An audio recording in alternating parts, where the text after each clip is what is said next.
Hello, welcome to the C.A.P.E movement, Mindfulness for Educators. My name is Renee Vardignotis, and I am the co-founder of the C.A.P.E movement. And we are developers of really beautiful mindset and empowerment programming for educators as well as families. So Angie's here with me, and tonight we're talking about this time of the year for educators. We're both educators, and we get that this time of year, as wonderful as it can be, it could also be stressful. It could be overwhelming. It can be tiring. So what we are doing here is we really want to fill your cup with some mindfulness practices that you can use that won't take up too much of your time, and you can integrate into your day to go through the season mindfully and be present for all the really fabulous parts of this time of the year, and to help you get through the maybe not so fabulous parts of this time of the year. So here we go. Here we go. So the first thing that we want to bring to your attention is that everything is intention. So just the intention of being mindful creates a whole different energy around that time. So one of our examples that we use here is, have you ever driven to work and literally you're probably like thinking about your lesson plans, maybe your dinner, wondering if you turned everything off. Maybe you're still simultaneously listening to music, eating your breakfast, chewing gum if you're done with your breakfast, and answering your phone, all of these things. You guys, the average person, get this, has 60 to 75,000 thoughts in a day. That is so many. And I would venture to guess teachers are definitely on the higher end of that, because we don't just have our own things, but then we're also managing so many things that have to do with the daily part of the classroom. So what we really want to do is help you put the intention of being mindful and really soaking in the goodness of every single thing, from as simple as a drive to work. So the drive to work could be all those things that I named, or it could be knowing that when you get in the car, you're going to sit with it nice and quiet and have the radio off. You might listen to just your own breath, really hone in on all your senses, look at the trees, look at the magic of this life, and smell the brisk air, whatever it might be. But it could be exhibit A, or it could be exhibit B, peaceful, right? And so when a lot of our program is based around creating a culture that is more exhibit B, but it first starts with the inside, right? So being very intentional. So today we just want to leave you with a couple things that hopefully after watching this, you're like, I could integrate those into my life, and that wasn't so hard. And I really actually enjoyed this holiday season. Yes. And as far as the car driving to work, I mean, how many times have you driven to work and not even remembered your drive?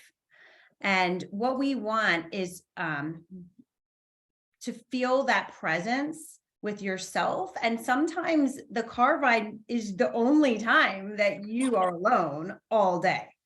So it's the perfect time to set the tone of your day, to be mindfully present, and to be in the moment, and appreciating all of everything that's around you while you're driving. We are looking everywhere while we're driving, whether we realize it or not.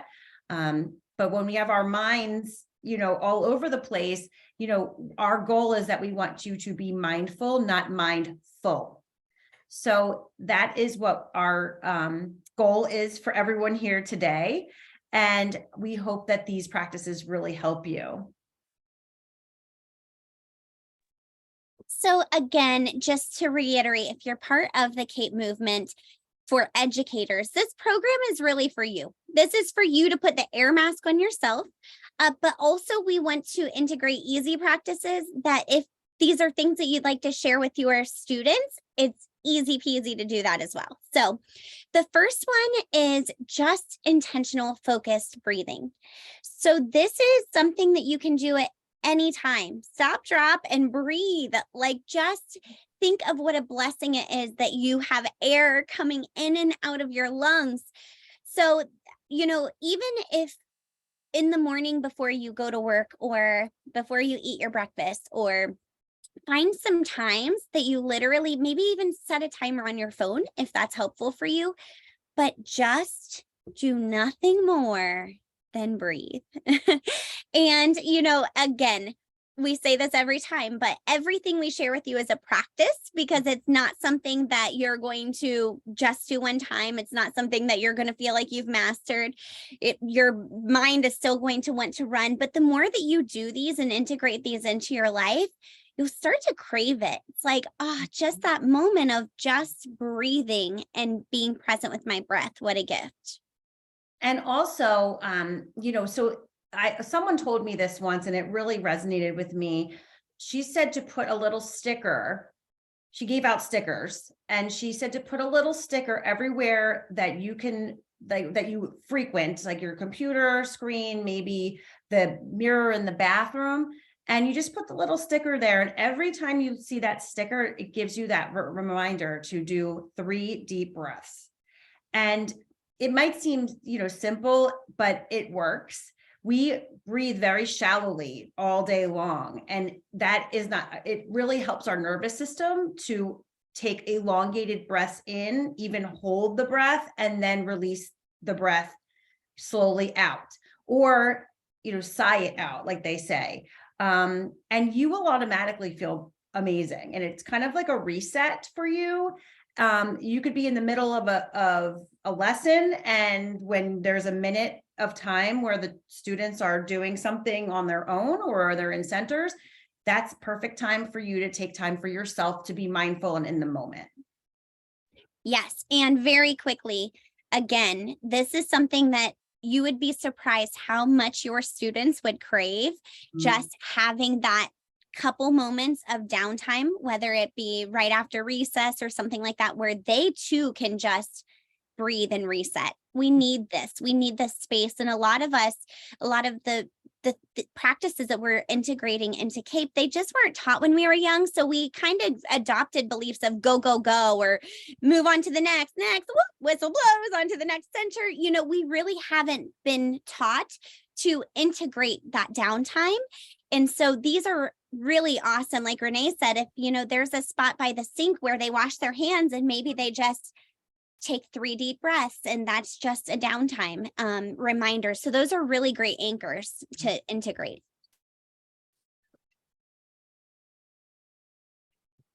Okay, so number 2, you guys have probably heard it a million times, but gratitude truly is a magnet for miracles in so many ways. And throughout our program, we'll share with you a lot of science if you really, really love that stuff.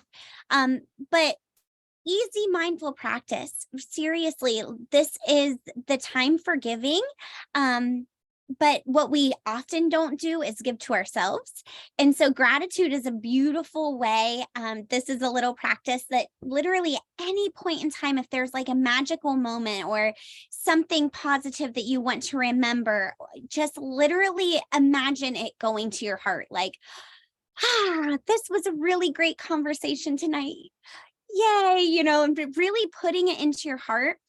What it does is it completely shifts your energy. It shifts your vibration. But it's also another great way to just put yourself in this moment right here, right now. So really look like a scientist for things to be grateful for. But as a mindful practice, really imagine putting those grateful moments into your heart. And again, this is a really easy practice to teach your students. Like if they even to celebrate their own wins, if they do something awesome, it's like, take this moment, put it in your heart. Aren't you so proud of yourself? Yay. Everything like that is just a really awesome practice. And when we say gratitude, we hear it a lot, right? So, but it doesn't need to be anything huge. It can be as simple as the fuzzy carpet on the floor and how it makes you feel, your feet feel when you're on it. You know, it could be the ice cold water after you've done some exercise and just savoring that moment of satisfaction that you've done something really good for your body, and that this water is something that not every person has, you know, the privilege of having clean water. So it is something to be grateful for, even as simple as it is. So this has been a huge one on my journey that I have discovered has really worked for me to raise my vibration. Especially, I mean, I've done the practice driving to work, where I'm just taking in the scenes and really saying, wow, you know, look around. This is all something to be grateful for. The beautiful trees, the flowers, you know, the fact that we are able to go to a job and help others is another reason to be grateful. Yeah, love it. So we kind of touched on this with the others, but really just utilizing your five senses, making everything is the meaning that we give it. So something could just be or something could be magical.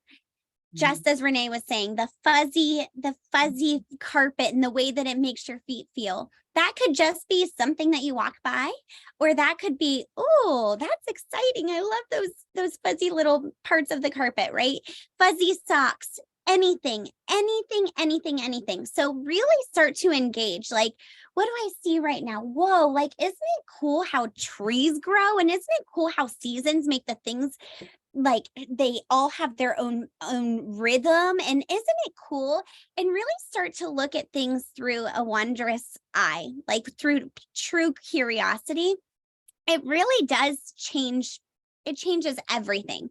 So this is, again, another practice. Like, what are 5 things that you can see right now? Just stop, drop. What are 5 things I see right now?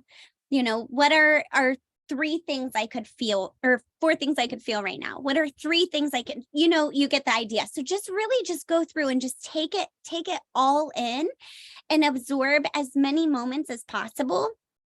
So that's just a simple practice you can integrate as well. And even for the students, this is another one for them. I mean, that we learn about our 5 senses in school all the time. I mean, that's a big part of our learning, you know, process. But even to use it for their advantage like that, to keep them present and in the moment. Because when we start going into thinking about what we need to do, or thinking about what we've already done, we are robbing ourselves of our presence. We're robbing ourselves. The past and the future don't exist. Only the present does. So we want to make the most of the moment and be, you know, really mindful, because it will give peace to you throughout your day. Yes.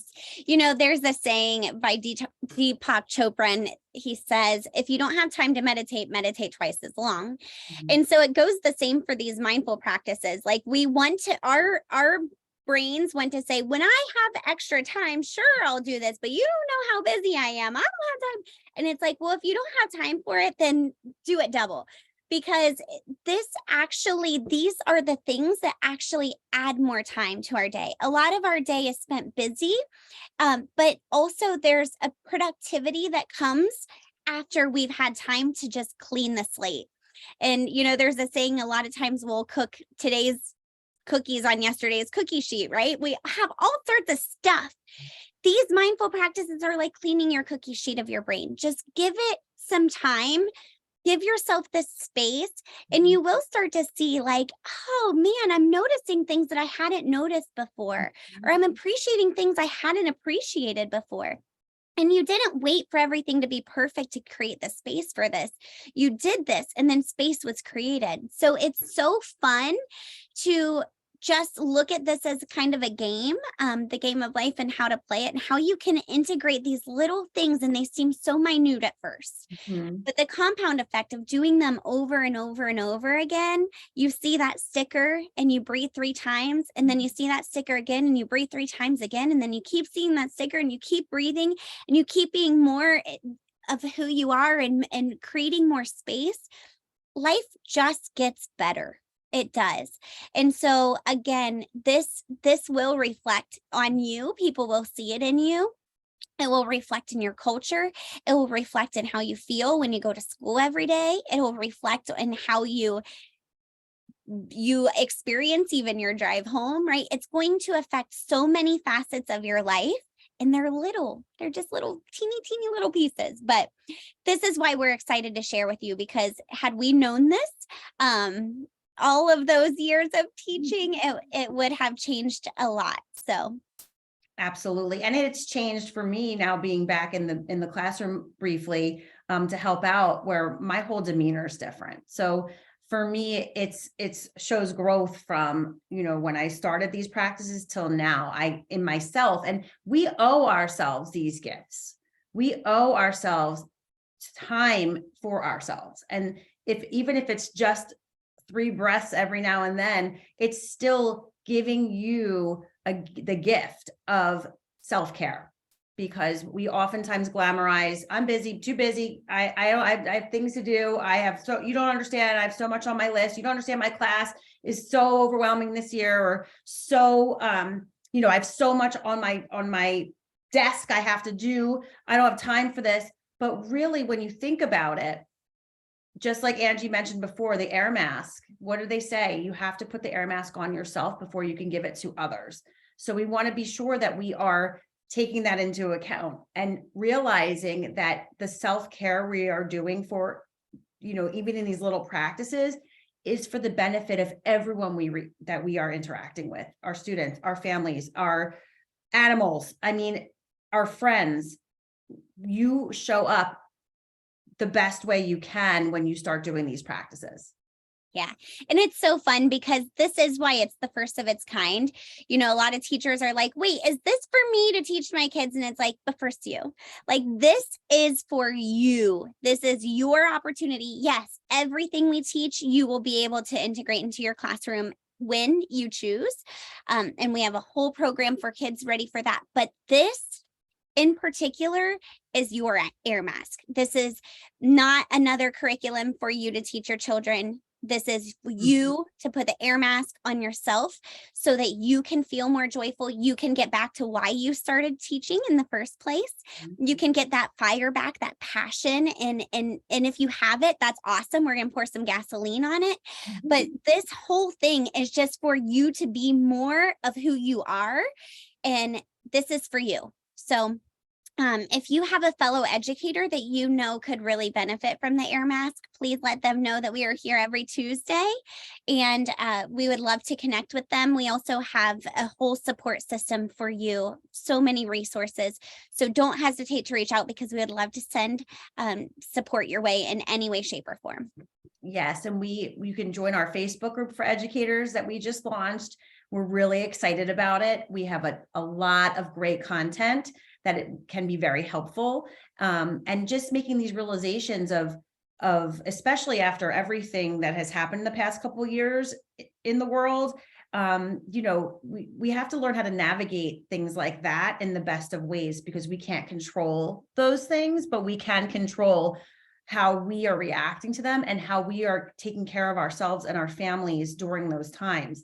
And your students, because, some of us are moms, not only to all our students, but, then you go home and your second job starts of being a mom or a dog mom or whatever it is. Our responsibilities don't stop at the end of the school day. In fact, oftentimes they just begin. So make sure that we are taking care of ourselves. That is so important. And self-care is not selfish. That has been told to people for all these years. I have a little bit of a paradigm around it too. But at the end of the day, we can't give to others what we don't have. So if we are not feeling peace, we're not spreading peace. If we're not feeling contentment, we're not spreading contentment. We're not able to give that away if we are inside dragging or feeling exhausted or unfulfilled or whatever it is that we might be feeling inside, have fears. Mindfulness can really neutralize a lot of those feelings. So yes. Thank you for being here. Thank you for being here. We're excited and we love you, and we want the best for everyone that is listening to this. So have a good night, everyone. Bye, everyone.